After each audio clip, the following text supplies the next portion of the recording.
half-heartedly sa ipinagagawa sa iyo ng iyong boss. Pero sa bandang huli, sobrang thankful ka dahil nagpasya kang sumunod.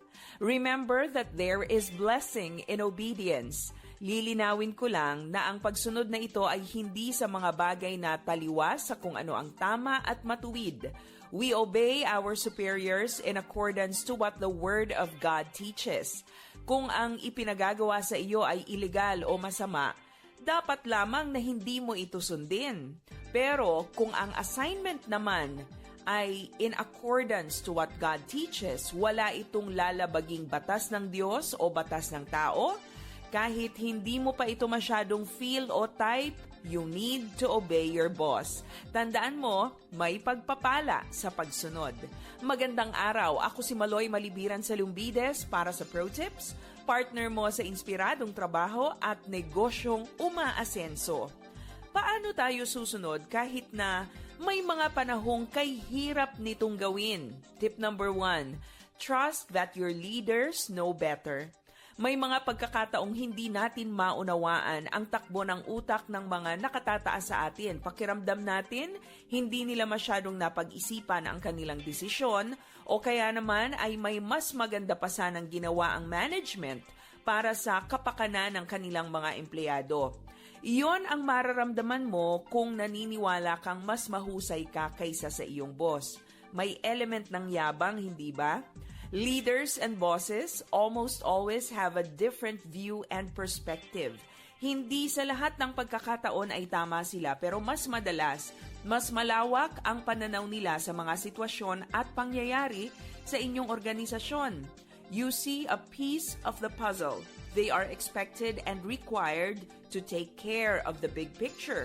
So trust that your leaders know better. Tip number 2. Trust what God's Word says about obedience. The Bible encourages obedience to authority. Para sa kaayusan ng ugnayan sa tahanan, sinasabihan tayong marapat lamang na sumunod ang mga anak sa kanilang magulang. Para harmonious ang pagsasama ng mag-asawa, ang mga asawang babae ay hinihimok na pasakop sa kanilang mister. Gayon din naman sa ugnayan ng magkakatrabaho. Ang sabi sa Ephesians chapter 6 verses 4 to 6, servants, obey your boss. Respect him with all your heart and try to please him as you would Christ. Obey not only when he is looking at you as if you were pleasing a man, but obey as the servants of Christ and do with all your heart what God wants you to do. Work gladly as if you were working for the Lord and not for men. Ang paggalang at pagsunod sa mga nasa posisyon ng authority ay nagbibigay kaayusan sa ating kapaligiran, bahay man yan, opisina o lipunan. Trust what God's Word says about obedience. At pangatlo, obey not just when it's easy, obey what is right. May mga kakilala akong sumusunod lamang kapag ito ay madaling gawin o convenient para sa kanila. They obey when it is easy and convenient to follow. Pero sa oras na ang kanilang obedience ay mangangailangan na ng sakripisyo, hindi na sila makasunod. The test of real obedience is following the order of your superior even when it is difficult to do. May God give you the heart to obey Him and the leaders whom He has placed above you. Tandaan mo, may pagpapala sa pagsunod. Para sa Pro Tips, ako si Maloy Malibiran sa Lumbides. Be a blessing in the workplace today. 1116 DXAS, your community radio. Kasama sa araw-araw, kakwentuhan, kaagapay, kaibigan, kabarangay. Ito ang radyo mo. 1116 DXAS, your community radio. 1116 DXAS, your community radio.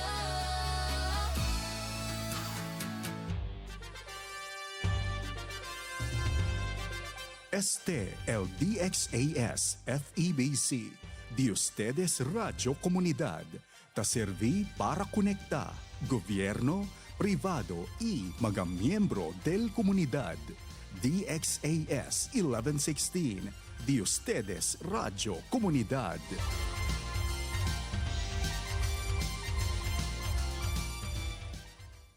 Ang oras sa buong Pilipinas, 6 na minuto makalipas ang alas 7 ng umaga.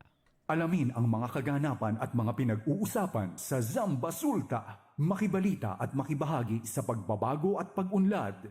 Oras na, Zamba Sulta!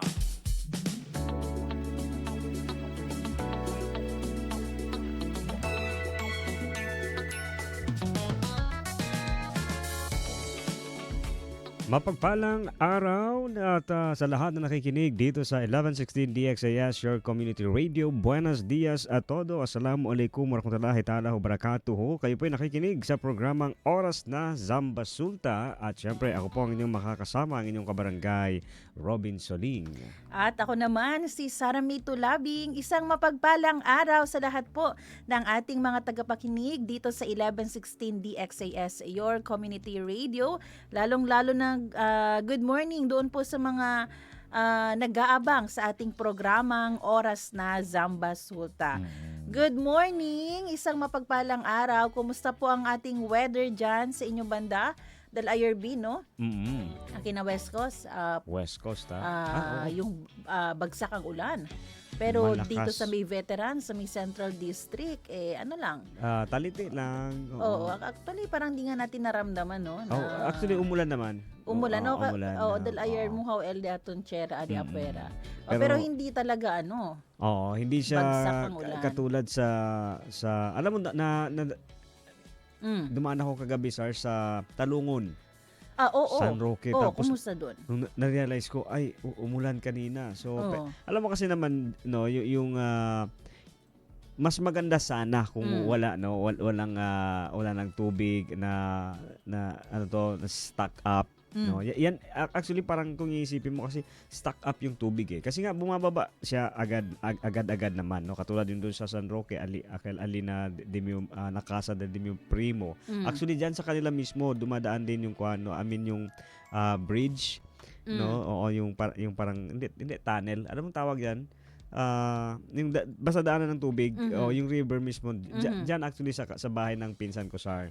Oo, at yun nga, no, flowing siya, matagal nga lang, especially pag malakas na yung bulto ya el kuano. Jutay siguro El Rio. Yun nga, no, Ma-overwhelm siya sa lakas ng tubig at laki ng tubig galing sa taas. At saka pansin natin ganyan, halos lahat ganyan ganyan sa kuano. At saka yun nga, no, panawagan lang natin naman mga kabarangay, base lang naman sa ating observation. Even nga doon sa amin, Sar, no, sa highway mismo, talagang halos nga makuha na yung isang linya, yung isang lane, at talagang mag-a-adjust yung mga driver kasi talagang ang taas ng tubig. Oh. Pag motor, lampas sa na kambyada, no, abot ang makina, pasok talaga ang makina. So pag sa sa scooter yan, pag sa scooter, abot siya sa nothing apakan. beats sa jet ski holiday. Oo, no.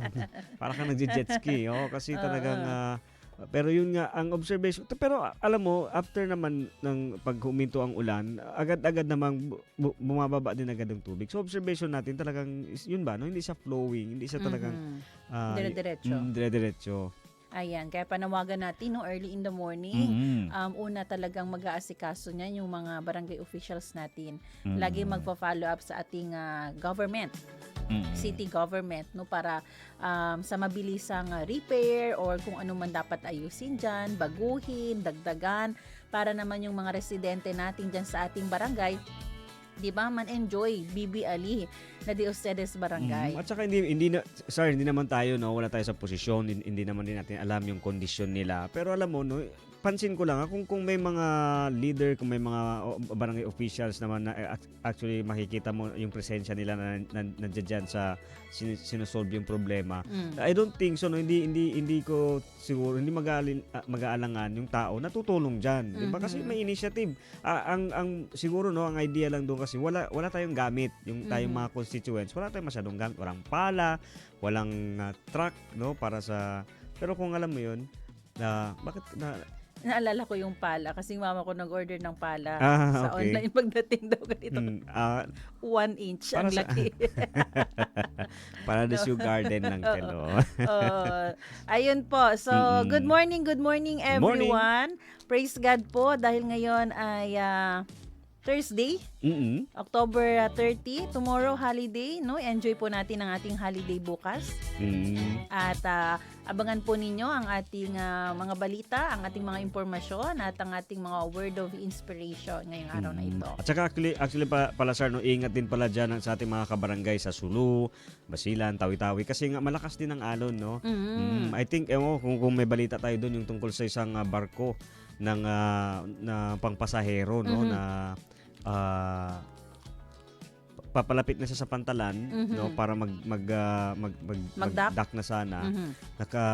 Nabangga na yung dalawang bangka, no, yung dalawang Dahil sa hampas ng pangpasaherong bangka din. nagbanggaan oo. sila. Mhm. Hindi, naka-park bang tawag dyan? Mhm. Oo, sa may Nag-dock. mm-mm, yung mga bangka. So, damage talaga. Ang maganda naman doon ay agad naman na-resolve at napag-usapan na willing naman yung barko na palitan or magbayad bayaran yung sa danyos. danyos. Ayan, kaya ingat-ingat po tayo Mhm. ngayong mga panahong ito dahil hindi maganda no ang ating weather. Sige po, oras natin 7:13, batiin natin saglit yung mga nagbe-birthday.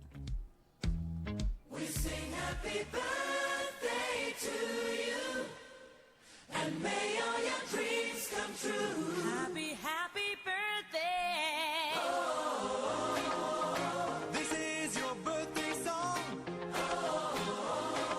Celebration all night long. May all you Ayan, sobrang hina ng internet. Ayan no, sa mga Apektado ang mga Oo, birthday greetings. biglang humina yung internet natin pero ayun po, October 30 sa lahat po ng mga nagbe-birthday ngayon, happy birthday po sa inyo. Sa mga nagwe-wedding anniversary, ayan, happy wedding anniversary na din. Baka may mga churches din tayo celebrating their anniversary ngayong Sunday. Ayan po, advance happy church anniversary. God bless you po at panalangin namin syempre na yung will ng Panginoon no ang lagi nyo pong makita sa inyong buhay. Sumuli, happy birthday.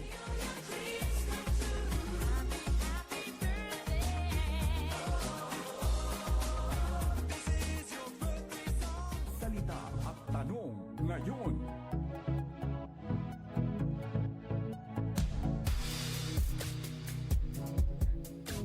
Para sa ating salita ngayong umaga, being thankfulness for simple living. Sa Pilipino, pasasalamat sa simpleng pamumuhay. Natsavacano agradecimiento para el simple vivir. Sa Bisaya, pagpasalamat sa yano nga kinabuhi. Ug sa Ilonggo, pagpasalamat sa simple nga kinabuhi. Hatausog, no, pagsarang sukul ha kawuhi amon simple. Tanong po natin, bakit po mahalaga na marunong tayo mamuhay ng simple? At ano yung pinagpapasalamat natin dito? Ang ating verse ay sa 1 Timothy chapter 6 verse 6. Sabi po dito, but godliness with contentment is great gain. Sa Magandang Balita Biblia version, sa katunayan, may malaking ngang pakinabang sa relihiyon kung ang tao'y marunong masiyahan. Alam mo, Bino, ang tao ay maraming desire. At isa na dyan, syempre, maging maganda ang buhay, maging mayaman, lahat ng material things, makuha natin. Sino ba naman, di ba, ang ayaw niyan? Kung fleshly desire lang, gustong-gusto natin yan dahil masaya sa pakiramdam at na-enjoy lang natin ang buhay. May mga ganyan kasi na, na way of thinking. At saka alam mo, sir, no, actually, bago ko lang makalimutan, no, alam mo, yung pinagmumulan dyan, remember mo nung bata pa tayo, di ba? Meron ka ng laruan, no? Nag-i-enjoy ka sa laruan mo, pero by that time, eto milk tea, hindi to laruan, no? Milk tea ito. Pero nung by that time na may makita kang ibang laruan na naman, no, hawak ng ibang bata, gusto mo din 'yun. So 'di ba, the idea is hindi talaga nagbago yung ugali natin ba, no? Honestly, 'di ba? Meron ka ng relo, pero ngayon makikita mo yung relo ni yung tag 3K, no, na relo ni Sarah. Di ba? Parang, uy, maganda 'yan, 'di ba? Or yung Sana all. salamin ni Kuya Pons na galing Manila. Oh. Di ba? Meron ka na, pero alam mo yun, yung sabi mo, ano, ang tao talagang maraming gusto. Maraming gusto. At minsan dahil maraming gusto yung tao, hindi na natututong maging kontento. Tama. Hindi na natututong maging mapagpasalamat dahil natabunan na siya doon sa desire niya, doon sa gusto niya, lahat makuha. At dahil ganun yung puso ng tao, hindi na mamalayan na natututo na tayong mahalin ang pera, 'di ba? Doon na papasok yun. Yung love of Oo. money, natututo na tayo na magnakaw, maging gahaman, maging greedy. Pero ang verse natin ngayon ay nagpapaalala na hindi tayo dapat mabuhay sa way ng mundong ito. Kasi sabi nga, may ganansya. Walay ganansya kung ang kinabuhi natin ay magbabase po kung paano rin nabubuhay yung ibang tao na yung happiness ay according lang sa kung gaano karami ang material things nila, ang money nila. Sa Panginoon, kung nandyan tayo sa Kanya, ang tinuturo niya sa atin ay contentment. Alam mo, sir, no, yung ito nga sabi nga dito, 'di ba? Contentment in what you have, 'di ba? Oo. Alam mo yung hindi talaga, no, hindi naman para sa akin na personally, hindi naman talaga masama na marami tayong gusto. 'Di ba? But the question is paano at kailangan mo ba ito? Oo, 'di ba? Well, kasi yung alam mo na remember ko nung first ko narinig yung term na actually during pandemic ito yung term na hoarder. 'Di ba? Yung pagho-hoard, no? Yung 'di ba, iipunin mo lahat pero yung iniipon mo lahat ng alcohol pero hindi mo pa naman pala magamit lahat, no? Kasi yung intensyon mo para ibenta ng mahal, hindi mo naman pa rin nabenta. So nasayang lang din. So alam mo dun yung first ko na realize na alam mo yun, no? Kasi dati during that time, 'di ba, parang pag meron kang alcohol, parang feeling mo ligtas na ligtas ka na eh. Ang linis mo na kasi may alcohol ka, no? Kasi ang mahal ng alcohol that time. Pero alam mo yung contentment in what you have. Actually kagabi eto rin yung may nabasa ako tungkol dito eh. Nung bata pa tayo, no, talagang gusto natin na lahat ay 'di ba, maabot, makamit, no, makuha natin lahat. Pero habang tumatanda tayo, ewan ko ikaw kung nasa period ka na ng ganon, yung gusto mo na lang na no, magkaroon ng bahay, 'di ba? Magkaroon ng mesa, magkaroon ng plancha, upuan, tapos kape, tasa, di ba? Parang gano'n na lang. Okay na. Tapos meron kang 25K. Alam mo, kung ganyan yung puso natin, matututo talaga tayo maging mapagpasalamat. Kasi yung salita ngayon, maging mapagpasalamat sa simpleng pamumuhay. Simpleng pamumuhay. So kung marunong tayong makontento, di ba? Kahit yung simpleng ulam na meron tayo sa mesa, magiging grateful tayo, thankful tayo. Hindi kita keda reklamador. Igual kumigo. De, at saka yung ano, kahit alam mo sir, yung simpleng ulam, sabi nga nila, no, it's hindi sa kung gaano karami yung kinakain mo, kundi kung ano yung kinakain mo. No? Ibig sabihin kung kahit konti lang yan or kahit simpleng ulam yan, pero alam mo yung sustansya at nami-meet, no? Alam mo yun, na-meet niya yung expectation ng katawan mo, no, yung pagkagutom mo. Halimbawa, ako kasi kapag tatanungin mo ako, sir, even in sunshine or rainy days, no, pag tatanungin mo ako, anong gusto mong ulam? Itlog. Yun lang, mabilis ang kwan yun, itlog. Ano siya, scrambled o hindi ko alam, basta itlog lang. Oo. Ikaw, pag mabilis ang tanong daw, sige, anong gusto mong ulam? Yung hindi ka mag-iisip agad. Anong gusto kong ulam? Kahit ano. Kahit hindi, isa yung, di ba wala ka maisip, no? Kasi maraming ulam mo gusto. Naalala ko si Paul nung nagme-mention ka kanina.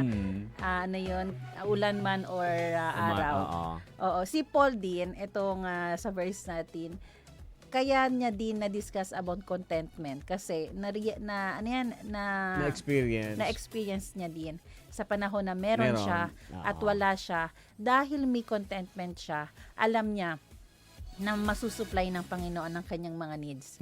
Needs. Oo, needs. Kaya nga ano, ay actually topic natin kahapon sa Radyo Singkauman. Ang sabi ko nga, gusto kong kumain ng halo-halo. Gusto kong kumain ng halo-halo, no? Pero ang tanong, kailan? Oo. Since ang halo-halo 100 pesos, ewan ko sa inyo kung magkano pa ang halo-halo ninyo. Ay, hindi ako masyado. Hindi ko alam Kuya ang Pons, price. siya pa de 5? Hindi, de 5 antes, di ba? Oo. Pero di ba, ngayon kasi 100 ang alam ko kasi sir, ang pinaka-average na puntahan natin is 100 pesos. So sabi ko, gusto ko kumain ng halo-halo pero hindi ko kailangan. Hindi ko kailangan kumain ngayon. Di ba? Gusto ko lang. So ibig sabihin nun, pwede kong i-schedule sa Sabado ko na lang kakainin. Kasi Na hindi maapektuhan yung gastusin ko ngayon. yung budget. Oo, para lang sundin yung gusto ko. 'Di ba? So, since kahapon 25 pesos ngayon 25 pesos tapos meron akong 4 days na pag-iipon na hindi ako nahirapan na abutin or matikman yung gusto ko. Yan. Yun yung idea. Kung marunong tayong maghintay. Ako marunong ako nun. Marunong tayong makontento na Sabado ya lang, hindi dayon ara. Next year na lang numadayon ara. Wag matutunan ang ayos. Hindi, di ba sa mga ibang design natin, kung may tama, contentment tama. tayo, matututo talaga tayong magpasalamat sa Check. lahat ng na binibigay ng ating Panginoon. Kaya naman po ngayong araw na ito, ang ating challenge, mag-post po tayo at tingnan natin, paano ba tayo pinoprovide, paano ba pinoprovide ni Lord lahat ng mga pangailangan natin at ano yung mga dapat natin ipagpasalamat. Sabi nga dito sir, 'di ba no? Siguro 10 seconds no sa breakfast mo, sa lunch or dinner, 'di ba? Kumbaga parang 10 segundo, sabihin ko pa sana 10 minuto no. 10 segundo lang no or siguro 5 seconds ka barangay. Kung ayaw mo ng 5 seconds, 1 seconds lang. Isipin mo lang no ano yung nasa harapan mo ngayon, ano yung meron ka ngayon, 'di ba? Isipin mo kaya ano yung balik or ano yung naibigay na satisfaction sa iyo ng mga bagay na meron ka ngayon. Yan. Kaya pumuli ang ating tanong, bakit nga ba mahalaga na marunong tayong mamuhay ng simple? Yan po ang ating salita at tanong ngayon.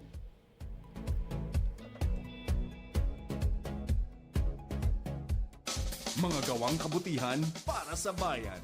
Marapat ipamalita yan. Mabati ang mabuti. Sa panahon ngayon, minsan ay tila mahirap nang makakita ng mga kwento ng katapatan. Pero hindi ibig sabihin na nawala na ang kabutihan. Sa halip, mas nagiging mahalaga ang mga ganitong kwento dahil nagpapaalala silang nandyan pa rin ang mga taong marangal, tapat at handang gumawa ng tama. Isang tricycle driver po mula sa Dagupan City ang hinangaan matapos isauli ang bag ng kanyang napulot sa kalsada na naglalaman ng pera at mahahalagang dokumento. Kinilala po ang driver na si Ginoong Florante Garino Jr. Ayon sa kanya, nadaanan niya ang bag habang bumabiyahe sa Barangay 4 at agad niya itong dinala sa Public Order and Safety Office o POSO ng Dagupan City upang maibalik sa may-ari. Wala pang isang oras, dumating ang may-ari ng bag sa opisina matapos mapanood sa CCTV kung saan ito naiwan. Sa pagbalik, kumpleto pa rin ang laman ng bag, kabilang ang 7,000 pesos at mga importanteng dokumento.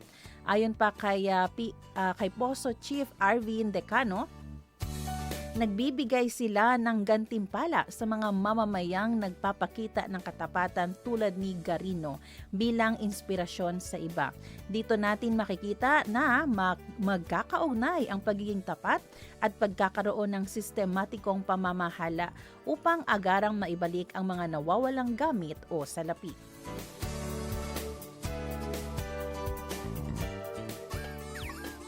Hindi sukat, kulang sa timbang, pandaraya o maling gawin. Maitama ang mali. At para naman sa maitama ang mali, computer lab ng PAHO National High School ninakawan, suspect na aresto. Arestado ang isang lalaki matapos pagnakawan ang computer laboratory ng PAHO National High School sa Lapu-Lapu City. Ayon sa pulisya, tinangay ng sospek ang 4 na computer, tablet, 3 laptop at ilang headset matapos pasukin ang silid sa pamamagitan ng bintanang tinanggalan ng air conditioner. Ang naturang computer lab ay bahagi ng Ken Academy program na layong gamitin ng mga estudyante sa pagbabalik ng face-to-face classes. Kinilala ng mga otoridad ang suspect na si Juan, hindi tunay na pangalan, na dati nang nahuli sa kasong illegal possession of firearm noong 2021. Na-recover mula sa kanya ang 2 laptop at 2 tablet habang patuloy pang hinahanap ang natitirang kagamitan. Kasalukuyang nasa kustudiya ng Lapu-Lapu City Police Office ang suspect at isa sa ilalim sa inquest proceedings. Mahirap isipin na may ilang individual na nanglalamang pa rin sa kabila ng panahon ng sakuna. Sana ay makita na hindi kailanman naging tama ang pagkuha ng pagmamay-ari ng iba, lalo na ang mga kagamitan para sa pag-aaral at kinabukasan ng mga kabataan.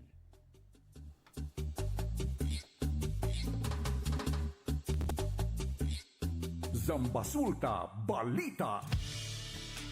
Oras natin mga kaibigan, alas 7:28 na ng umaga. At ngayong umaga bin ay makakausap natin, tatawagan natin ang ating mismong PIO ng Police Regional Office 9, Police Major Sheila Mi Chang, para kumustahin ang mga preparation nila ngayong darating undas. Alam mo no, pag undas maraming masyadong tao at kailangan talaga ng mahigpit na security. At alam natin, ang Pro9 every year ay handang-handa sa mga ganitong klaseng gathering.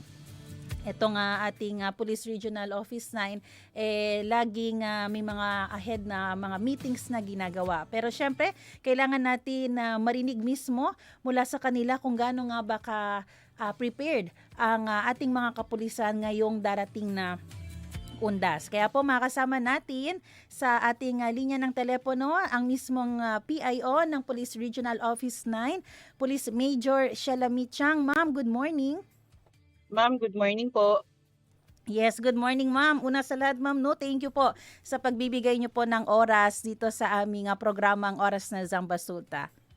Walang anuman po ma'am, anytime. Ayan po. Ma'am Chang, kumusta po so far ang ating preparation po para sa darating na undas? Yes ma'am, actually as early as end of September naghahanda na po tayo for undas kasi every year naman talaga natin ino-observe ito. So simula kahapon na-deploy na po yung ating mga PNP personnel na naka-assign dito sa mga ilang sementeryo. Ang ating regional director rin po ay nag-ikot na po kahapon lang. Yung ating ibang members ng command group naman ma'am ay nasa mga probinsya kung saan kung saan naka-designate po sila. Ayan po. At alam ko po ma'am, medyo mas lumaki po ang ating AOR ngayon dahil po sa pagpasok ng Sulu. Ang Sulu po ba ay under na po ngayon ng inyong jurisdiction? Yes po ma'am. Ang Sulu po ay, although kami po ay nasa transition pa rin kasi syempre maglilipat ng mga records, inventory ng mga pero sila po ay under na sa aming jurisdiction.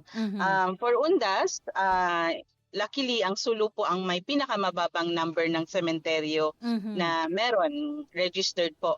2 lang po ang kanilang registered na sementeryo na nasama pa rin po sa ating security plan preparation po. How about po ma'am, kumusta po ang ating paghihigpit naman sa ating mga terminal, pantalan at mga iba pa pong entry, mga warps? Kumusta po ang ating deployment po ng mga kapulisan? Ma'am, yung ating deployment for Undas po ma'am, nag-deploy po tayo ng more than 800 personnel sa ating 226 na sementeryo sa buong AOR ng Police Regional Office 9. Hindi pa po kasama doon yung mga deployed natin sa mga terminals, wharves, yung airport. So, aside from the 800 plus, tuloy pa rin po yung deployment natin doon sa ibang usual na trabaho po namin. Mhm. Especially, alam naman natin na madaming bumabiyahe. Yes po. Madaming sumasakay ng barko, Mhm. eroplano, at marami rin pong nag-grab ng opportunity para sa long weekend na sumaglit or pumasyal rin po sa mga aside sa sementeryo, Mhm. sa mga tourist spot din po. So, tuloy-tuloy pa rin po yung ating pagbabantay sa mga yun po. Bukod po ma'am sa PNP ma'am, sino pa po ang mga partner po ninyo na law enforcement po sa preparation po ng paghihigpit po security natin dito? Yes, ma'am. Sa sementeryo lang po para sa ating ligtas undas po. Mhm. May natanggap po tayo na more than 400 augmentation Mhm. from our partner agencies like Bureau of Fire, Coast Guard, meron rin tayong from other government agencies po, ma'am. So, Mhm. sa mga sementeryo lang po yun, ma'am. Mhm. Aside from that, meron rin po tayong malaking number po. It's almost 900 po ang natanggap natin na suporta sa ating mga force multipliers. Mhm. So, we can really say na ready na tayo for UNTAS 2025 po. Ayan po. At syempre po, no, hindi lang po ito basta responsibility ng ating mga otoridad. Meron din pong responsibility ang bawat individual. Ano po ang kailangan po nilang isaulo po or i-remember naman para makatulong po sila sa peace and order po? Yes po, ma'am. Maraming salamat po kasi yun po talaga yung pinupush po natin, 'di ba? Mhm. Ang security and safety ay hindi lang po talaga responsibilidad naming mga law enforcers. So, lahat po tayo may say dito, lahat tayo may ambag sa security and safety ng area ng Police Regional Office 9. So, dun po sa mga kababayan natin na babiyahe, unang-una po, personal safety. Mhm. Siguraduhin po natin na bago tayo aalis sa ating mga bahay, nakalak po yung ating mga bahay po. Diba? Walang nakaplug para iwas po sunog. Mhm. And then, kung babiyahe po tayo ng malayo, be sure na kaya ng ating katawan yung biyahe. Mhm. So, hindi po masama ang inyong pakiramdam, wala pa kayong dinadamdam, nahihilo, ganun. So, sa mga drivers po, hydrate. Uminom po tayo ng tubig. Mhm. Kasi yung iba po ay babiyahe, magmamaneho ng ilang oras. So, kailangan nyo po ng hydration. And so, isa pa po sa mga babiyahe, wag nating kalimutan yung blow baguettes Mhm. sa mga drivers. So, para maiwasan na magka-aberya during the long trip. Kasi kasagsagan ito. Ay, doon po sa mga babiyahe, early po sanang dumating sa mga bus terminal or sa mga port areas or sa airport. Iwasan po natin na dumating dung sa peligrosong oras na po Apikihan niya. para para hindi po tayo maiwan. Mhm. Kasi although meron naman pong enough na biyahe according po sa mga managers ng ating mga ports, IBT and sa ating IBT and sa ating airport, pero it's better po na masiguro na makasakay po kayo at makarating kayo sa inyong patutunguhan. And siguro po isa po sa personal safety, iwasan po natin yung yung pagdi-display ng mga magagarbong alahas, lalo na't nasa matataong lugar tayo. Ayan. And Mhm. ma'am, isingit ko lang po yung ating security sa cyberspace. Mhm. 'Di ba? Yung ating social media, iwasan po natin yung mga mag-post ng ATM po kasi hindi po natin alam yung mga nakatingin diyan ay hindi naman po talaga mga kaibigan natin. Baka naghahanap lang po 'yan ng ng mabibiktima. Yes, tsaka yung pagpo-post po nila lagi kung saan na sila banda ma'am, no? Nagbibigay Yes sila po. ng hint na wala ng tao sa bahay or saan sila Opo. pwedeng puntahan ng mga gustong manloko sa kanila or magnakaw. Yes po, ma'am. So, iwasan lang po sana natin 'yun. And safe trip po sa lahat. Mhm. Ma'am, Safe speaking of itong road safety na rin po na kanina na maganda po yun na mention nyo. Alam naman po natin, ma'am, grabe po ang traffic na pwedeng mangyari sa kalsada ngayon kahit po yung linyahan papasok sa mga sementeryo at marami rin po ang umiinit ang ulo. Minsan po sa ating road safety nagkakaroon na rin ng road war. Ano po ang ating panawagan sa ating mga driver? Ito po napaka-importante po nito. Magbaon po tayo ng napakadaming pasensya. Mhm. Magbaon po tayo. Wag po nating kalimutan na hindi lang po tayo ang gumagamit ng daan, hindi lang po tayo ang pupunta doon sa gusto nating puntahan. Marami pong gustong pumunta rin doon. So dapat po isipin rin natin na madami tayong makakaagaw sa daan or ano. So magbaon po tayo ng napakadaming pasensya. At saka po pagdating po sa mga patakaran sa sementeryo, sumunod po tayo. Mhm. Iba-ibang sementeryo, iba-iba yung patakaran nila.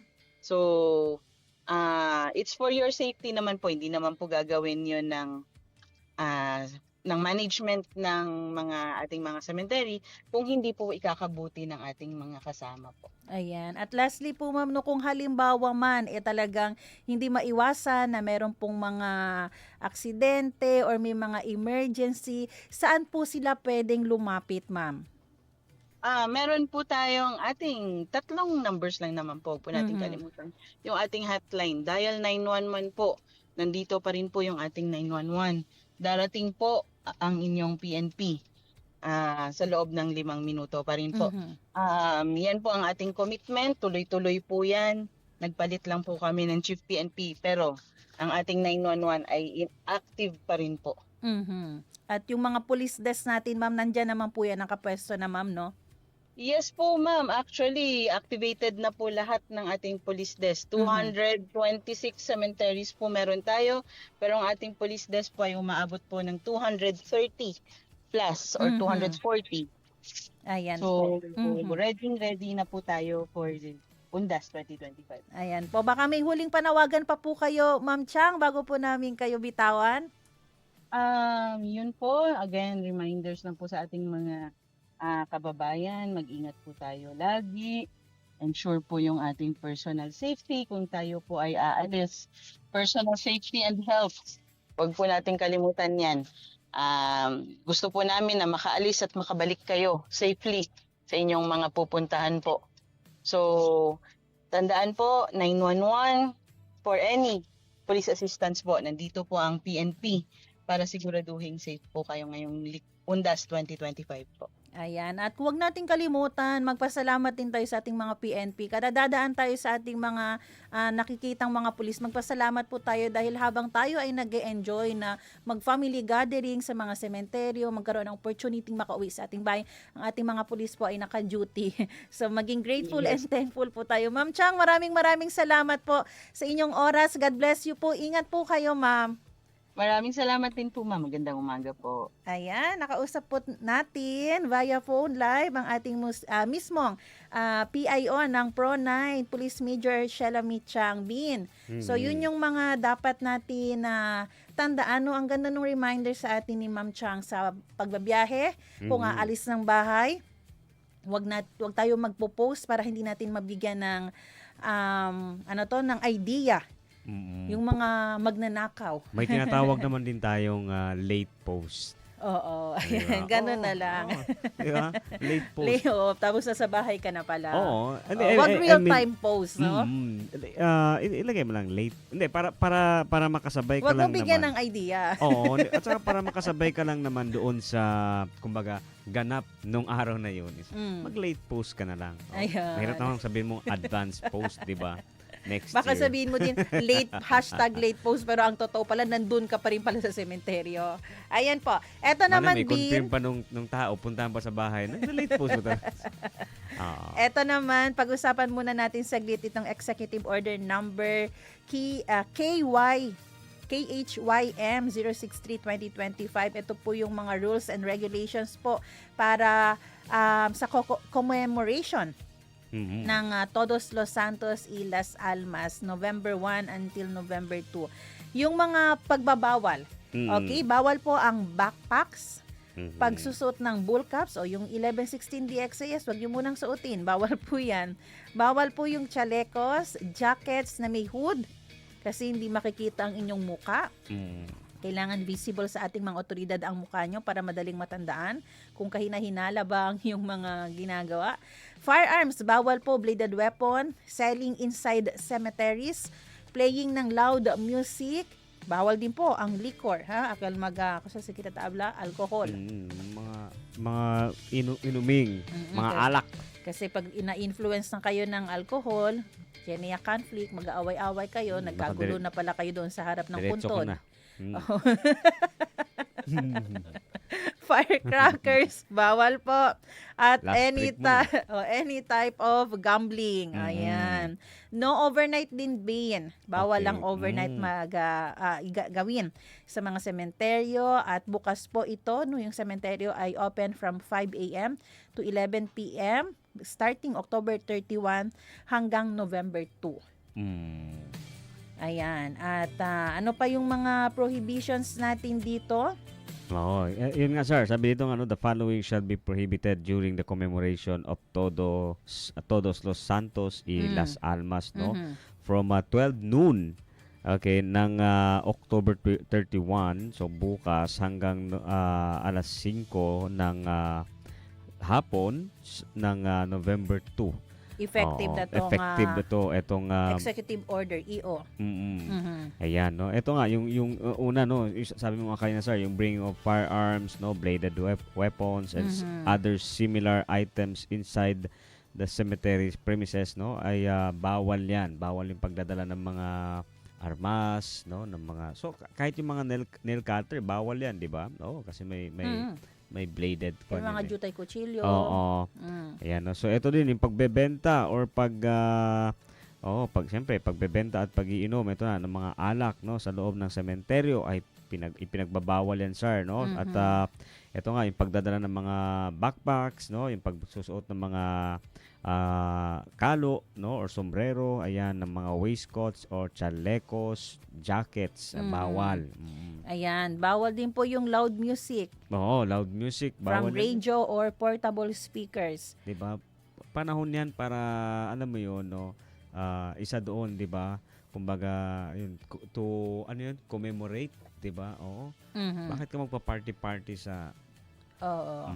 Bawal din po yung makipag-usap sa telepono na sobrang lakas po ng ating mga boses dahil maaari pong maka-istorbo tayo ng ibang kasi di ba no man wall ali na sementeryo.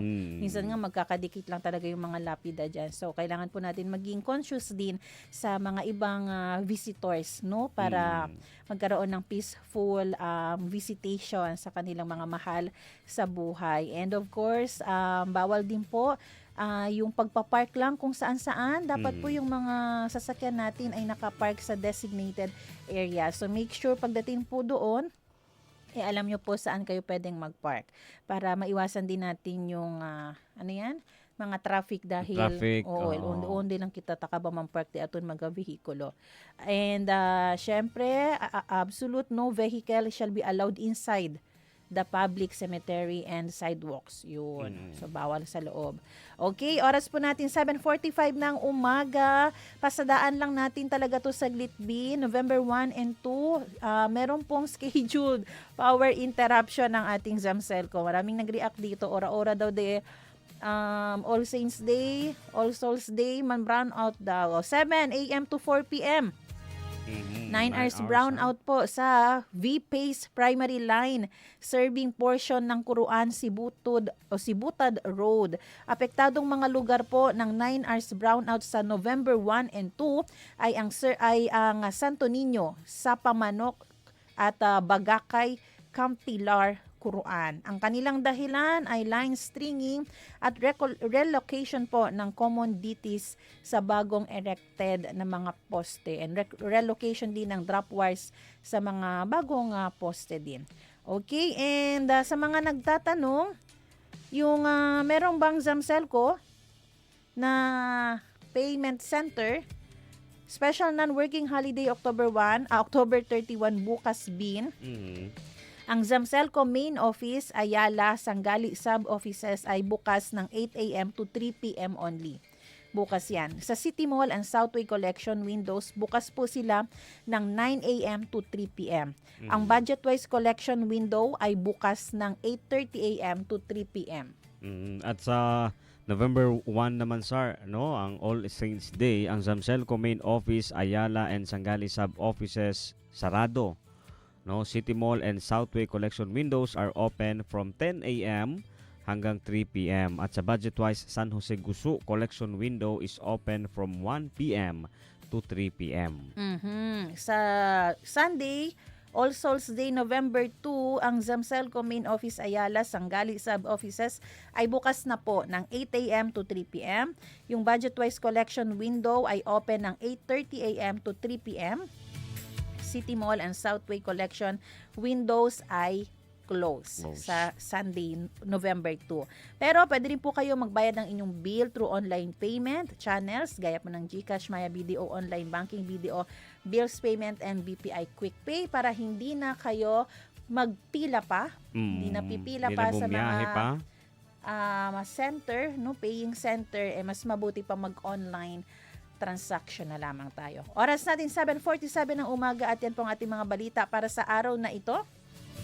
Magbe-break po tayo sandali pero huwag kayong bibitaw dahil sa ating pagbabalik ay makakasama po natin si Pastor Ronald Paulino para po pag-usapan ang tungkol sa Rido Breaking the Cycle. Kami po ang inyong mga lingkod, Sara May Tulabing. At ang inyong kabarangay, Robin Soling, magbabalik ang oras na Zamba Sulta dito lang sa 1116 DXAS Radyo Komunidad.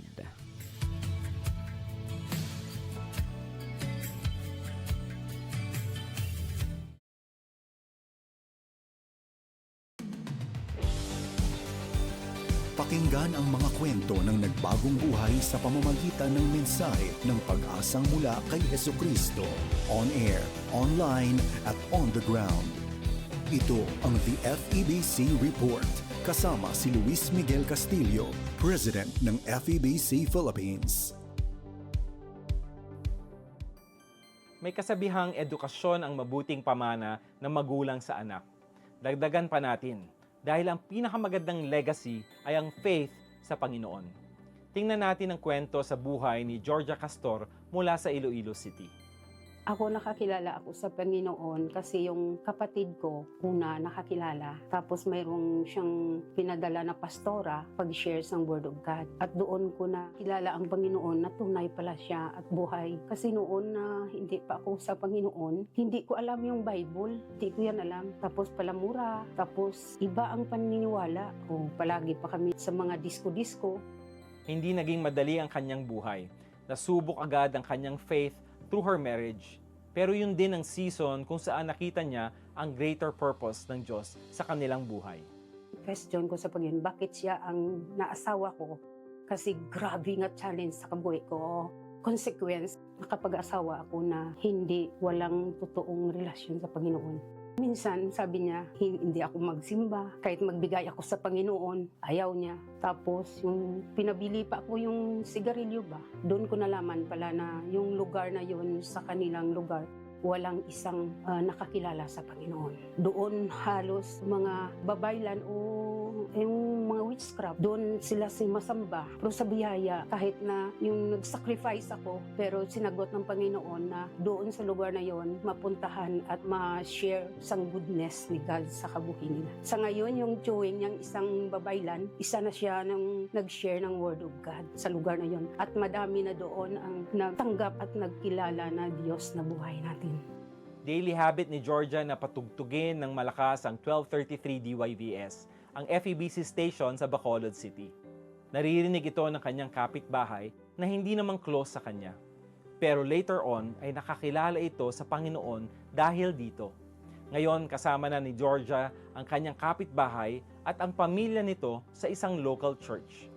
Pero sa lahat ng blessings na tinetreasure ni Georgia, greatest joy para sa kanya nang tanggapin ng kanyang mga anak si Hesukristo.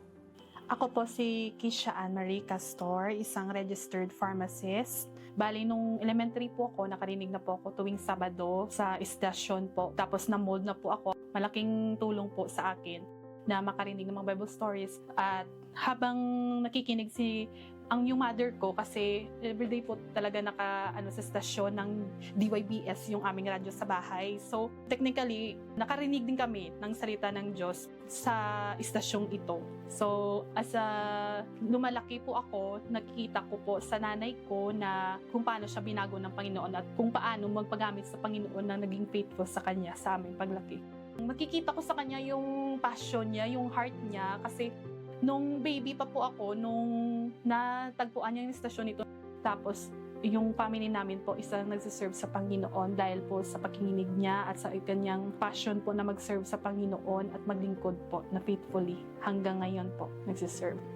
Iba talaga yung may guidance ka na meron kang godly parents kasi yung salita ng Diyos magbibuild talaga sa family at saka maging center. Ang narinig natin kay Kisha ang mismong legacy na nais iwan ng kanyang ina sa kanilang pamilya. Sobrang halaga kasi yan yung yaman na may bigay ko sa mga anak ko. Kahit wala na ako, yun talagang sabi ko na patuloy sila sa Panginoon. Kasi sa Panginoon, wala ka nang hanapin pa. Kasi gusto ko yung naranasan ko at nabigay sa akin na regalo ng Panginoon, gusto ko maranasan din nila. Kasi iba talaga pag kilala mo ang Panginoon at may totoong relasyon ka sa Panginoon, sabi ng Panginoon. Magtanim tayo at siya ang magpatubo. Mula sa kanyang marriage hanggang sa simpleng pagpapatugtog ng gospel broadcast, na witness ni Georgia kung paanong nagbibigay buhay ang Panginoon. Bilang isang media ministry, patuloy nating ibinabahagi si Jesucristo upang sa alinmang lahi ang kanyang ginawa ay papupurihan at ihahayag nila ang mga gawa niyang makapangyarihan. Ang salita ng Diyos ay hindi mawawala ng kabuluhan at isasagawa ang kanyang layunin kung bakit niya ito pinadala. Has God used our programs to impact your life and community? I-share mo sa amin yan sa info@febc.ph. To support FEBC's gospel broadcasts and bring hope to more people, bisitahin ang febc.ph/give. Hanggang sa susunod, ako si Luis Miguel Castillo para sa The FEBC Report. Take care and abide in Christ. Napakinggan mo ang The FEBC Report. Para maging updated sa ating stories online, mag-subscribe na sa ating YouTube channel at i-follow ang ating Facebook at febc.ph. Maging kabahagi sa misyon ng Far East Broadcasting Company Philippines na ipahayag ang mensahe ng pag-asa ni Jesucristo sa mundo. Bisitahin ang aming website sa febc.ph/give. Salamat sa inyong suporta sa ministeryo ng Panginoon. Pagpalain po kayo ng Diyos.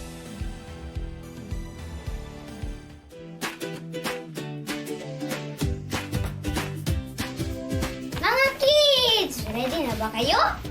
Are you ready? Tuwing Sunday morning, makakasama niyo kami para mag-enjoy sa mga kwento mula sa Bible. May kantahan at sayawan din. Kaya huwag kalimutan makinig every Sunday, 7:30 a.m. sa 1116 DXAS, your community radio. Mapapanood din ang Move Kids Radio sa ating official FB page and YouTube channel. Kita kids mga ka-move! Move Kids Radio!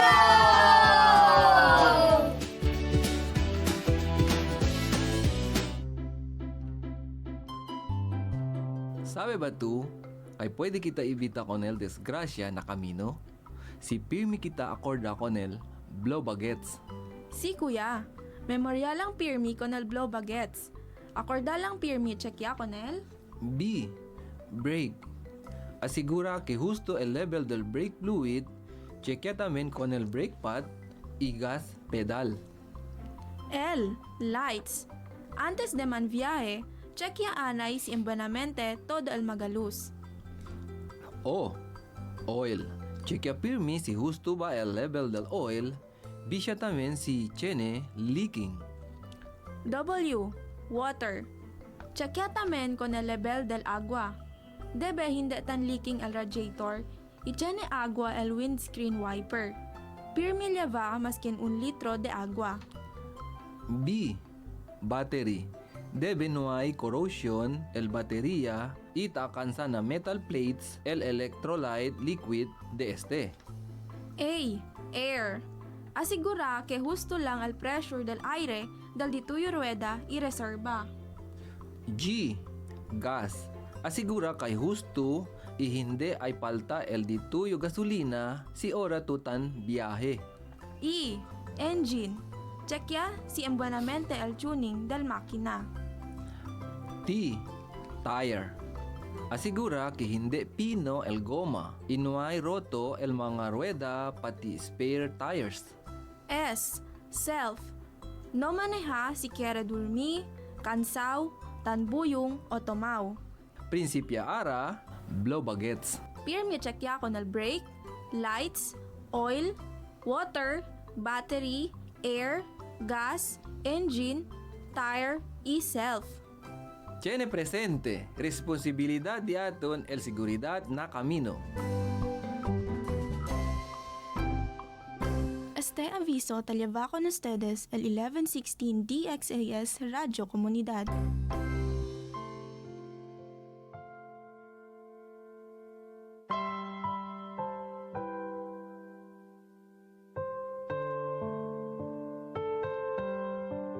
Ginoo, among gibayaw sa pag-ampo ang nasod namong Pilipinas.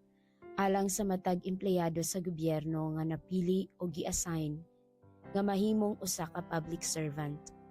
Hinaot nga ang matag alagad sa publiko magtagad sa gitugyan kanila sa katawhan. Ginoo, tabangi sila nga mahimong maayong panig-ingnan sa pag-alagad uban ang pag-amping, pagkamatindanon, pagka-epesyente o pagka-dili mapihigon. O paghatag o paglaom og inspirasyon sa mga kaubang alagad sa publiko ug sa matag lungsuranon. Hinaot nga palig-uno nimo ang dili pag-apil nila sa pangurakot sa gobyerno ug maisugon sila nga pugngan ug ibutyag ang sayop nga mga buhat sa matarong ug angay nga pamaagi. Kami nagaampo, Ginoo, nga ilang masagubang ang mga hagit sa modernong panahon aron matag adlaw mahimong magsilbi sila nga adunay kahusayan.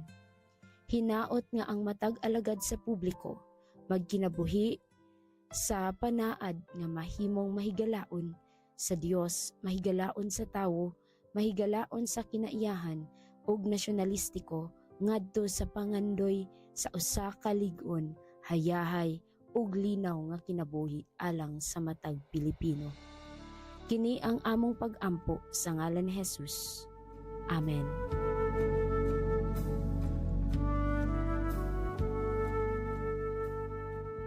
Oras na, Zambasulta!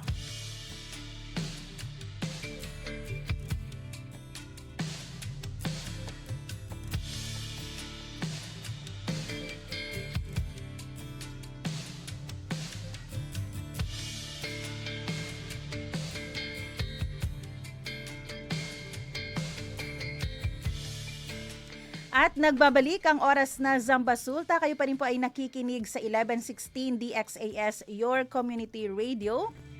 Muli ako po ang inyong lingkod, Sara May Tulabing. Ang DXAS ay isa sa mga himpilan ng Far East Broadcasting Company at kasapi sa kapisanan ng mga broadcaster ng Pilipinas. Ang FEBC po ay isang non-profit, non-commercial at donor-based radio station. At dahil sa katapatan ng ating Diyos at sa inyong partnership, tayo po ay nagpapatuloy sa paghahatid ng mabuting balita ni Kristo. Inaanyayahan po namin kayong maging bahagi ng ating radio ministry. Pwede nyo pong iscan ang ating QR code o kaya ay mag-deposit po sa ating mga bank accounts. At para ma-acknowledge namin ang inyong donasyon ay mas mabuti pong magpadala kayo ng mensahe sa amin. Muli, maraming salamat sa inyong partnership at God bless. Oras natin mga kaibigan, 8:00 na ng umaga. Batiin muna natin yung mga Facebook viewers natin. Sabi pa ni Ma'am Nife, good morning po. Ma'am Liliana Hunt, blessed day to all DXAS management and staff. Praying for stable internet connections and other related concerns to minimize interruptions. Ayan, thank you po Ma'am Liliana Hunt. Kay Kuya Noli Aguilar, blessed Throwback Thursday, my ONZ family. At ang kay Ma'am Liliana Hunt din, no, sa reflection niya sa ating segment Salita at Tanong ngayon, bien importante, tiyan kita simple vida. no kita imbidya o procurazione nuay pa na tiempo del Dios, kay ay dale ele el disuyo del dituyo corazon, taablase na su palabra. Conforma kita si cosa chene kita, pidi kita gracias kun Dios, el cosa kita chene kay el Dios hindi ka naton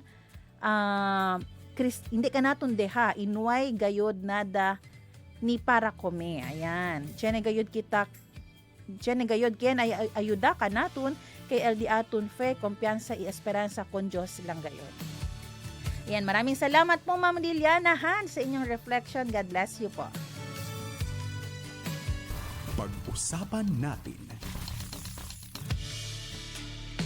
Kamakailan nga po ay nagkaroon tayo ng tensyon dito sa Tipo-Tipo Basilan.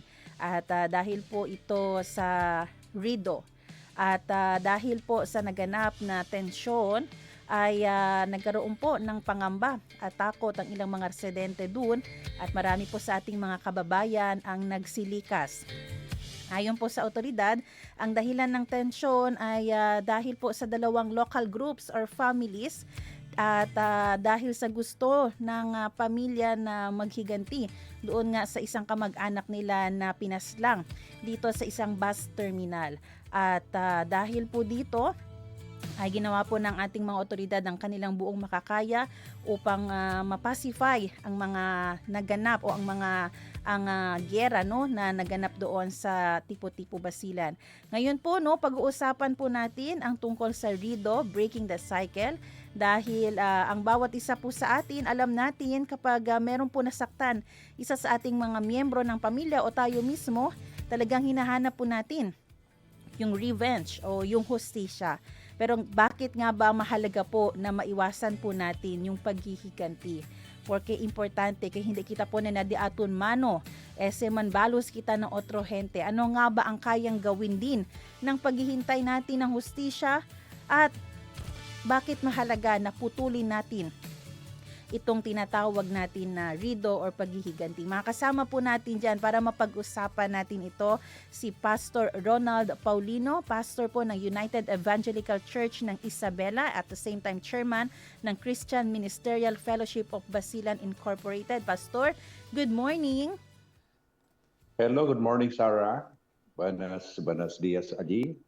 And konodato ng mga listeners. Yes, good morning po Pastor at maraming salamat po Pastor sa oras at panahon na binigay niyo po dito sa DXAS.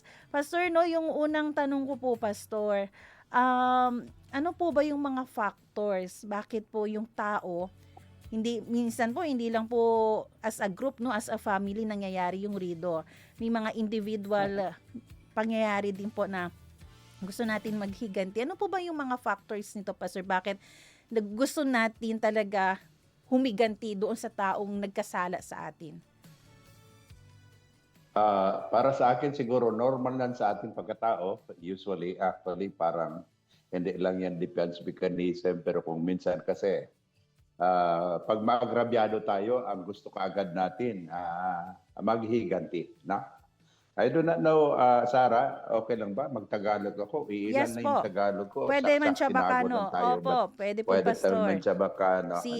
So, amuganes siya bakano pa. Daw akal ya kada si normal del gente, si kanaton man offend.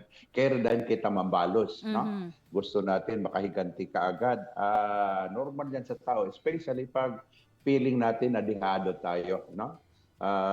Ang pinag-usapan kasi natin dito, Rido. So in other words, it's actually family by family na ang conflict. But you said a while ago, even from among the family itself, sa magkapatid kung minsan, nagkaroon rin ng pag-away-away. Pag hindi natin talaga matanggap yung mga pangyayari sa atin, hindi tayo makapag-move on, hindi tayo makaporgive, not unless higanti tayo. Ganun talaga yata yung nature ng pagkatao natin, no? Nature ng pagkatao natin. Kung minsan satisfied tayo pag makaano tayo, parang makapaghiganti tayo. So pero pwede kita mambalos. Pero doon po sa ating nature Pastor, meron pa po bang ibang dahilan na tumutulak sa atin para po gumawa ng mga ganitong bagay? Aside from that siguro, yung actually yung surroundings natin, yung community where we belong, people around us sometimes can also influence us, no?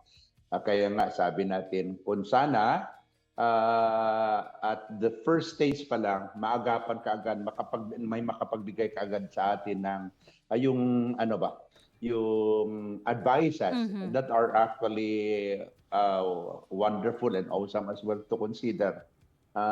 Mas maigi sana, no? Ang ano lang dito, supposedly, di ba, sa atin, kung pwede nga, as early as you can, ASAP talaga, mabigyan pansin ka agad yung mga pag may tension na. Kung sa family man yan, siguro ang mga tatay at nanay, they will monitor what's going on with their children, and before going further na maglala yung tension, mag-intervene na agad yung mga parents, no? Siguro sa community, ganun rin siguro. Kasi yung mga friends mo around, just like what happened in Tipo-Tipo, siyempre, feeling nila na dehado sila because their families were actually murdered doon nga sa Lamitan City sa isang terminal. And these people as well, mayroon silang mga grupo. And then pag naano nila na parang dehado sila, parang it was quite of injustice na para ganun ang nangyari, upon knowing na baka sabi nila, kung mayroon man nahuli, baka hindi yun actually yung perpetrator or whatsoever things. Parang ganun ang naririnig natin. We do not know really yung real side, but ganun nga. Kung minsan, pag hindi ka agad makontain yung situation, magkaroon talaga katulad nung nangyari sa Tipo-Tipo. Parang ganun. Pero Pastor, ito po yung naman side po ng nung tao na nasaktan or side po ng family na biktima ang kanilang kamag-anak. Paano po ba nila yung patience nila sa justice? Kasi yan po yung 'di ba, yung minsang kalaban natin, yung hustisya. Paano ba sila magtitimpi? Oo. May mga cases tayo na medyo matagal pa mahuli. May mga cases tayo na nahuli nga pero wala pa ring feeling nila, wala pa rin pong justice. Paano po nila i-handle yung ganyang emotion? Siguro, talaga, magkaroon ng, sabi pa nga, parang debriefing. Kung sa atin pa yan, of course, dapat siguro, talaga. I had a friend, no? I would like to cite this as an example. Sabi niya, ako bata pa ako, pinatay yung tatay ko, nandyan talaga ako, no? In front of me. But I took the advice of my mother. Na instead, of course, yung sulsul ng nasa paligid, akal ko sa tansadyas na mga hente, tanya na din sa paligid, kaya sinagani mambalos or whatever things that they can do. Pero abladesyonan na daw ko mag-aral ka kasi wala talagang, of course, magandang kahantungan yung actually mag-revenge. So, ko sa alias, ansin na lang. Estudya yakabale, and everything. Kaya na pagkatay ara ko advocate for peace. He is actually an ustad, a very close friend of mine. And we were together actually nadamon mga endeavor akin ni Isabela or even Basilan as a whole. So nakikita natin, depende rin talaga kung yung nagpapayo sa iyo, nag-influence sa iyo, mayroong hatak rin sa buhay mo na parang, of course, you will take heed of the good advice that this will not bring you any good, then probably maganda yung resulta, no? Pero katulad ng sinabi nyo kanina, pag nakikita nila na parang lihado, katulad ng mga pangyayari sa buhay, sabi nila, justice delayed, justice denied. So, dapat siguro mapagtimpi rin tayo. Hintayin natin kasi kung minsan nagmamadali rin tayo. Kung nagmamadali tayo, not in the right time siguro na, then we will act right away. Impulsive masyado tayo. Ganun yung mga pangyayari. It will not bring us any good. No?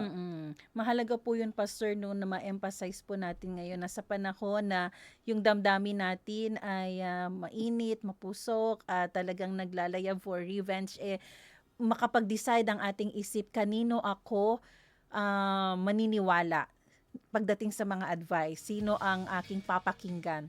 Dahil dun po nakasalalay din ang ating future, Pastor. Kasi ano po ba ang pwedeng mangyari, Pastor, kapag nag-heed tayo ng advice doon sa nagsasabi, mambalos. Sige andali mambalos. Ano pong pwedeng mangyari sa kanya, sa kanilang family, sa community, at anong pwedeng mangyari din as a whole sa country po natin? Yun na nga eh. Sabi pa nga nila, the best thing that you can do, especially when confronted with situation like that, naalala ko yung tatay ko, maliit pa ako noon, but I can never forget yung thought na sinasabi niya.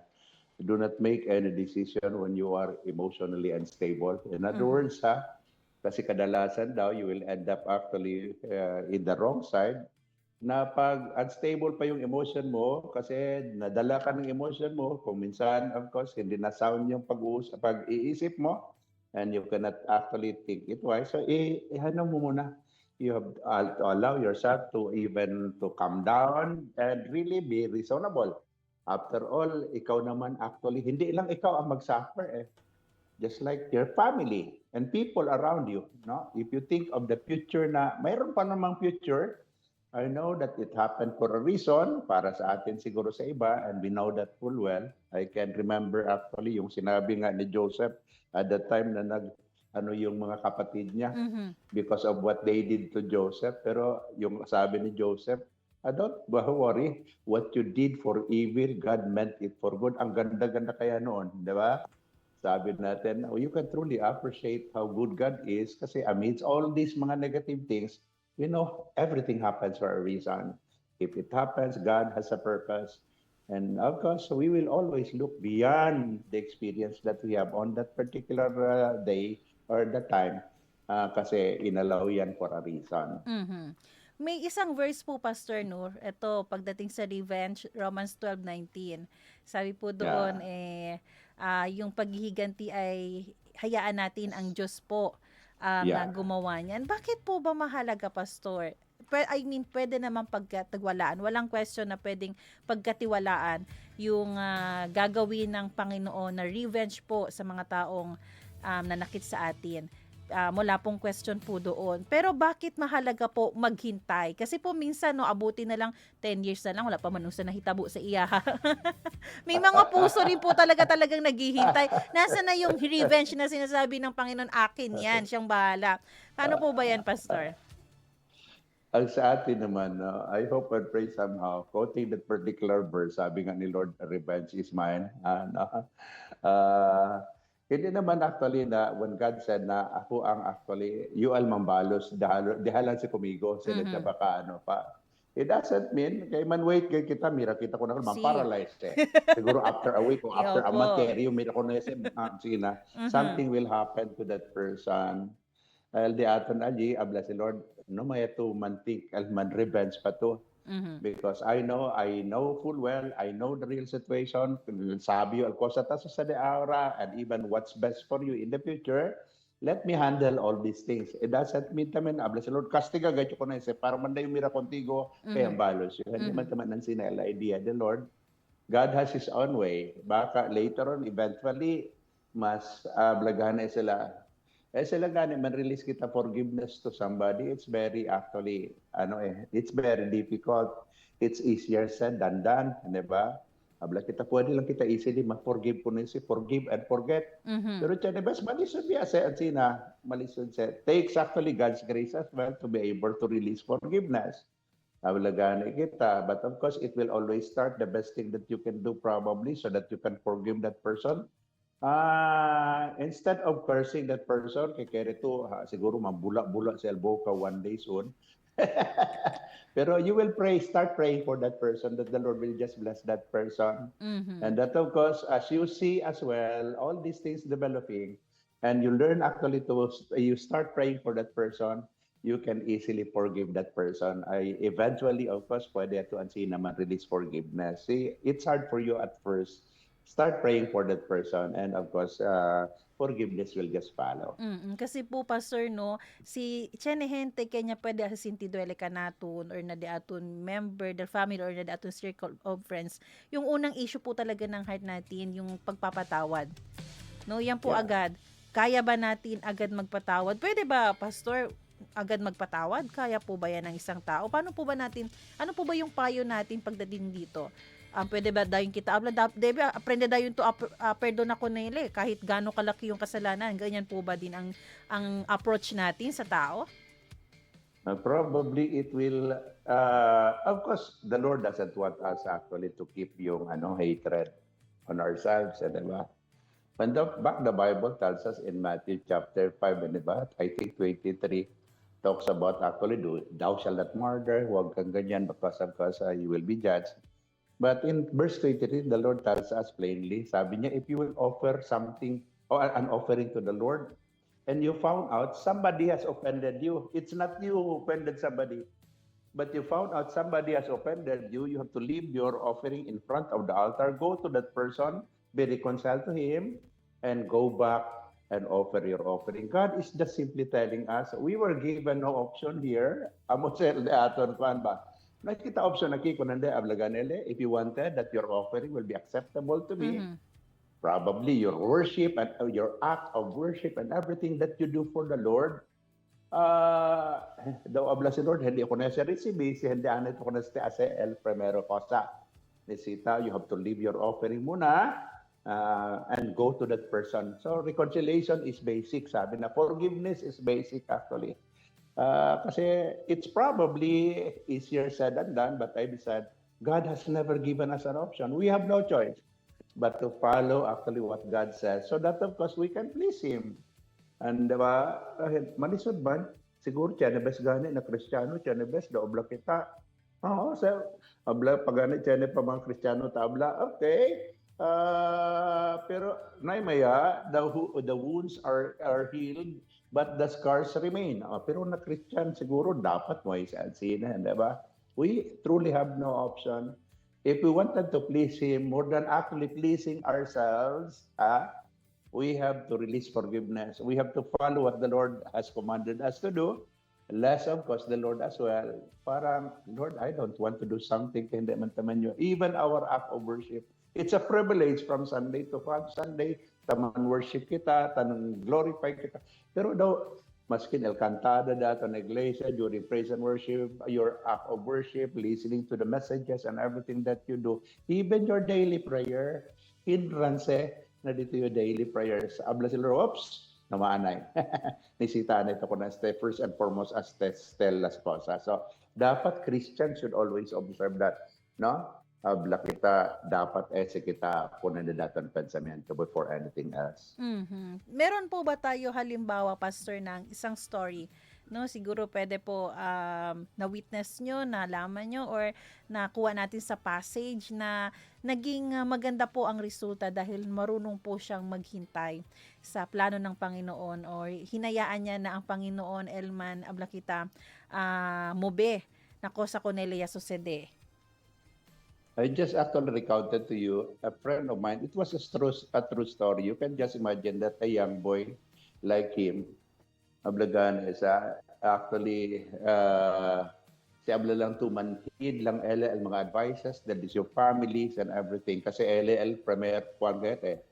Pero aldisonana ko sa aldisonana, yamanda ko na yak sale LL nagsuluyan na sa buwanga yan tra eskwela aki yan transfer na sa pagadi. Ara bonito al bisubida. Ya keda pagat LP's advocate why? Because he allow himself to be free from that cycle gani kaya gani kita breaking the cycle, no, of this violence, especially esterido. These are wonderful and successful stories that we can learn, no? And the Bible also a lot of actually stories, but one of the prominent things that I really admire as far as a gani El Cosay as sila mga hermano ni Joseph con Joseph is actually grabe biya gayot, di ba? Although si para mira siguro kita at that particular time baka el tata tiyan taman alya upo ko daw el favoritism that and play, and that's the very reason why it caused actually the brothers actually anger. And then yaplan niya gani sila di akal gani di lakuan, supposedly matagat sila, no? But because of, I would suppose, divine intervention using another brother actually can suggest, why not actually bendia lang kita kaya ipakita sa no, ansina. But what happened to Joseph, I would suppose, para kumigo lang, it's quite a painful experience, di ba? Para siguro kay Cosetas sa di kumigo, when God bless him, modeliga in Egypt, siguro mandaan ay ko ng studies pruba, po sa studies siya abla kumigo. Siguro baka pwede pa, sina otro pa na, mira ka mo ko sa kamuya sa antes kumigo, mira ka mo arat. Takiyo, ha? I'm somebody already taki, pwede, yun lang pwede salba ka ninyo. Pero not unless siguro si Asya, ustedes ang sinaman, ask forgiveness or what, hindi yung kuno sa perdona. Pero otro when you are actually overcome and you allow actually, you live to please the Lord and to follow actually the commands of the Lord and allow yourselves to be filled in by the love of God. Wow. Abla kita easy lang man forgive, no? We can just imagine that, what a wonderful story to tell na what you meant for evil, God meant it for good. Everything happens for a reason. No may ostades, olbide ostades kel. Kay sinoy taman kel, so sade kumigo, hindi taman yung liga na Egypt. Sinoy taman yung liga na Egypt, the Lord will not bless me here, and the Lord will not use me to prepare not only for you guys, but all the people in Egypt. And of course, go beyond the boundaries of family, because God has a greater plan for all of us, more than siguro what we think, no? So si abla kita very myopic el aton pananaw na daw akel ansi na lang, pero God has a bigger or greater picture para kanaton if we will just obey Him and follow Him. No? Kaya po, Siguro LP na yes po, sige po, LP Pastor. pinakaki siguro gat ali is actually daton relasyon kami ko na sa inyo, no? How we really desire na daton corazon. Okay, sure kita man-please Him in everything that we do. Kaya kung wala yung Panginoon sa buhay natin, mahirap ang lahat ng bagay.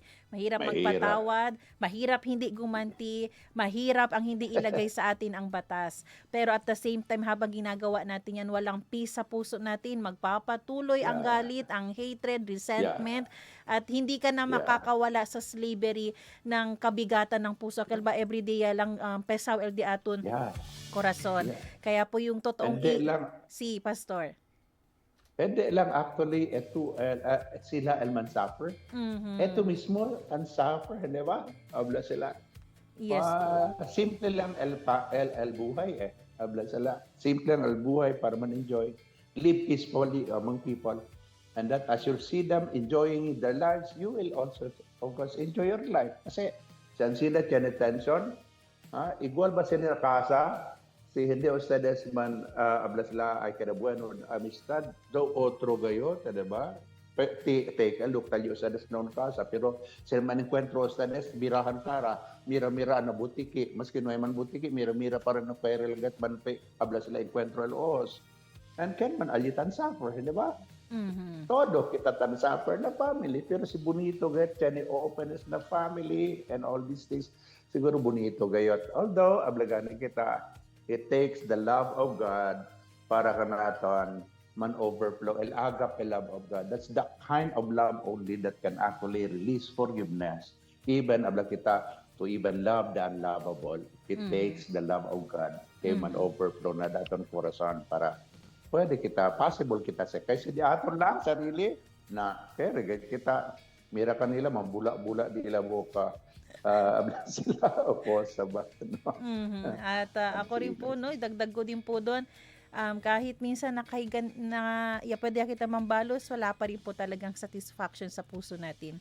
Hindi nito mariresolve ang ating mga problema at hindi ma-justify nito na patas yata, equal yata, dahil hindi po yan ang way ng Panginoon. Pastor, sa ating pagtatapos po, ano po yung panawagan ninyo sa ating mga tagapakinig, lalo na po doon sa mga may struggle po ngayon, Pastor, no, yung mahirap mag-let go, mahirap trust sa process ng Panginoon, at ano po ang dapat nilang gawin to totally po ma-break yung cycle ng paghihiganti, ng rido, para po hindi na po mamana ng mga next generation, kasi minsan po, Pastor, no, namamana po ng susunod na henerasyon ng kanilang mga anak, ng kanilang mga apo. Sabi ko nga kahapon, magkaaway lang yung lola natin sa tuhod, tayo ngayon apektado na rin ang mga relationship natin. Ano po ang panawagan niyo po?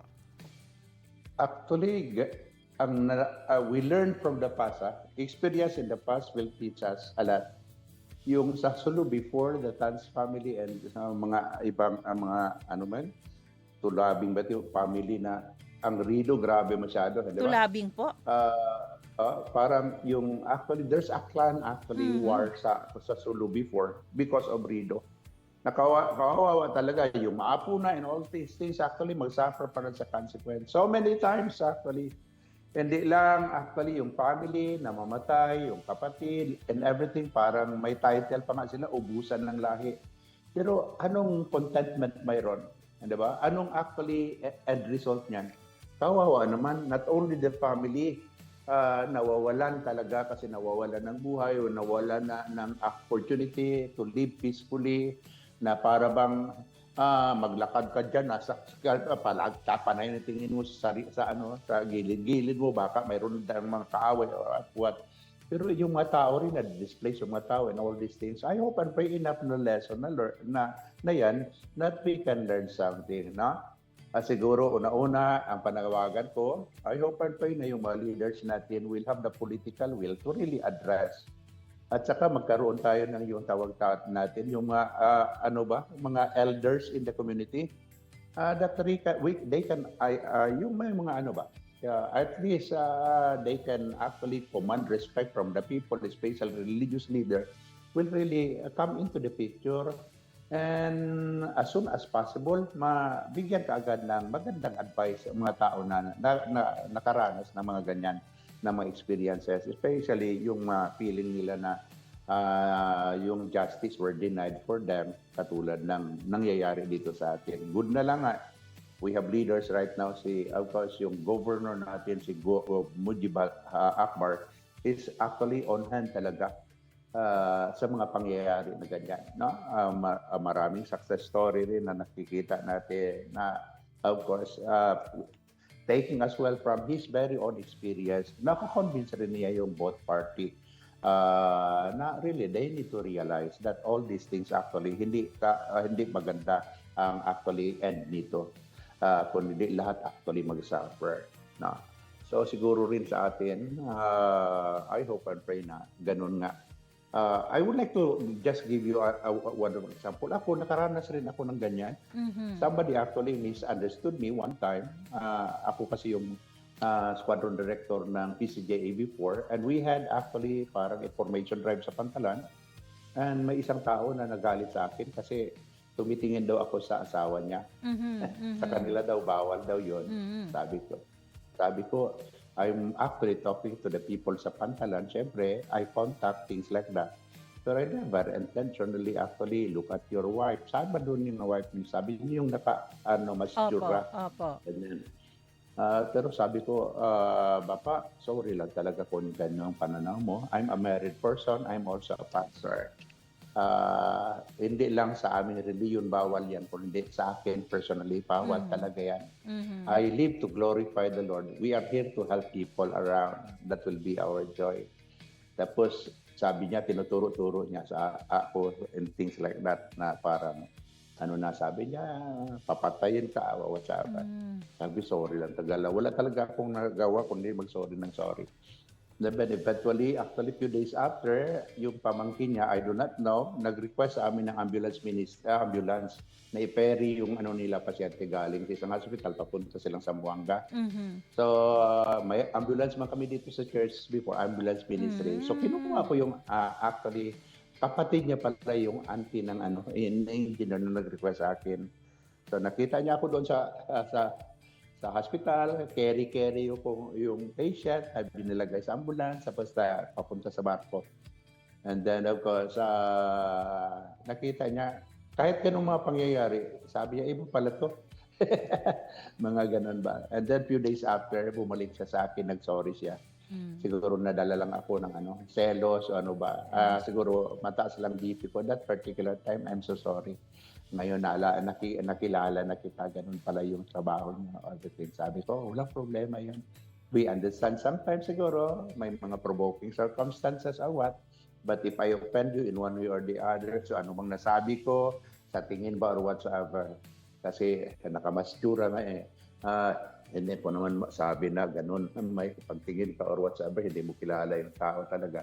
Pero there was actually a wonderful episode when you do things actually out of love. And talaga, love lang talaga ang It's actually the agape of the love of God that causes us as well to be able to love other people. Kasi nga, of course, sabi pa nga nila, pag tatapunan ka daw ng bato, tapunan mo ng tinapay. If you Pag dislike sampalin dito, ka, yes po. sampalin, Ibigay pang mo kabila. sa kabila. Ayan po. Siguro Parang yung, ganun ba? yung lesson po doon, maging kalmado sa panahon na may argument, may provocation, no? Instead na maging prideful tayo, gaya po ng ginawa nyo, Pastor, nagpakumbaba po kayo, no? Hindi nyo dinagdagan yung init ng ulo ng tao. Maraming salamat po, Pastor, sa inyong oras at panahon. And ang aking mapapayo din sa ating mga tagapakinig na let us start surrendering po yung ating buhay sa Panginoon. Nang sa ganon ng ating buhay, makita po natin na may purpose po ang Panginoon dito. Ayaw niya pong mabuhay kayo sa kadiliman, sa hatred, sa anger, sa resentment. May plano po ang Panginoon sa inyo na maging instrument niya po kayo to glorify Him more at makita po ng tao ang pag-ibig niya para sa bawat isa. Muli, maraming salamat po sa ating naging guest. Sana, Pastor, hindi po ito ang huli na maging guest po kita dito sa aming radio program.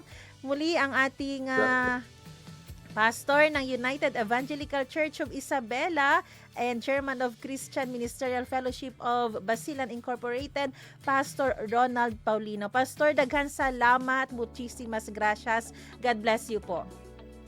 No idea, dagang salamat of course for the privilege as well. And God bless you more and more. More power to you, Sarah. Thank you God bless po sa program niyo. Okay, Yes bye-bye. po. Maraming salamat din sa ating technician, Kuya Rolando Alfonso. Abangan niyo po ang susunod na programang Serbisyong OFW, Family Matters at Radyo Sinkauman. Magkarinigan po tayo muli sa ating programang Oras ng Zambasulta. Bukas po yan. Ako po si Sarah Mito Labing. Nagpapaalalang posible ang pagbangon at pagbabago. Tayo po ay maging bahagi ng solusyon ngayon. Sama-sama tayong umaksyon dahil oras na Zambasulta.